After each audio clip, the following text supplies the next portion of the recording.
ഞാനൊരു കാര്യം ചോദിക്കട്ടെ, ഈ സിനിമയിൽ വന്നു, ശരിയാണ്, സിനിമയിൽ വന്നു, അത്യാവശ്യം പൈസ ഉണ്ടാക്കുന്ന ആളുകളാണ്, കുറച്ച് വിസിബിലിറ്റി ഒക്കെ ഉണ്ട്, 4 പേര് അറിഞ്ഞു, ഇങ്ങനെ 2 പേരുണ്ട്, ഷീലു അബ്രഹാം, ഇബ്രാഹിം മാത്യു 2 പേരുണ്ട്, ഇപ്പോൾ 4 പേര് അറിഞ്ഞു, ഇനി എന്തിനാ സിനിമ എടുക്കുന്നു?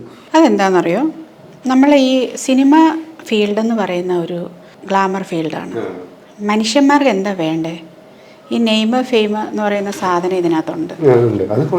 ബിസിനസ് മാത്രമേ ഓൾറെഡി കിട്ടി, അത് കണ്ടിന്യൂ ചെയ്ത് പോകണ്ടേ മരിക്കുന്നിടം വരെ. തീർച്ചയായിട്ടും പ്രലോഭനം. പക്ഷെ നമ്മൾ അങ്ങനെ എടുത്തോണ്ടിരിക്കുന്നില്ല. നമ്മൾ എടുക്കുന്ന സിനിമകൾ ഇപ്പൊ കണ്ടില്ല, ചെറിയ ബഡ്ജറ്റ് സിനിമകളാണ്. നമ്മളിപ്പം ഈ സൂപ്പർ സ്റ്റാറിനെ വെച്ചിട്ട് ചെയ്യാനായിട്ട് ഒരു 20 കോടിയുടെ പടം വന്നിരുന്നു, നമ്മളത് ഡ്രോപ്പ് ചെയ്തു. പക്ഷെ അത് ഭയങ്കര കുറ്റമായിട്ട് ആൾക്കാർ കണ്ടിരുന്നു.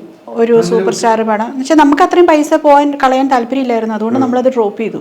പക്ഷെ അത് നമ്മൾ തീരുമാനിച്ചിട്ട് അത് എഗ്രി ചെയ്തിട്ട് അത് വേണ്ടാന്ന് വെച്ചു എന്നൊക്കെ പറഞ്ഞ് കുറച്ച് പ്രശ്നങ്ങളൊക്കെ സോഷ്യൽ മീഡിയയിലും അവിടെ ഇവിടെയൊക്കെ ന്യൂസൊക്കെ ഞാൻ കണ്ടിരുന്നു. നമുക്ക് ഉറപ്പില്ല തിരിച്ചു കിട്ടുമെന്ന്. ഇതുപോലെ ഈ ഡയറക്ടർ പറയുന്നു ഇത് വർക്കാവും എന്ന് പറയുന്നു, പക്ഷെ എനിക്കത് വിശ്വാസം തോന്നിയില്ല. ഇപ്പം നമുക്ക് ഒരു ഡയറക്ടർ വന്നിട്ട് ഒരു 5 കോടിയുടെ പടമാണ്, നമുക്കത് ഓക്കെയാണ്. വർക്കായില്ലെങ്കിലും നമ്മൾ അങ്ങ് ചെയ്യുവാണ്, പോയ ഇത്രേ പോവുള്ളൂ. 5 കോടി പോകുന്നാലല്ലല്ലോ 20 കോടി പോകുന്നത്. അതുകൊണ്ടാണ് പല കേസിലും വന്നിട്ട് നമ്മൾ ചെറിയ സിനിമകൾ ചെയ്യുന്നതും പോയാലും കുഴപ്പമില്ല എന്ന്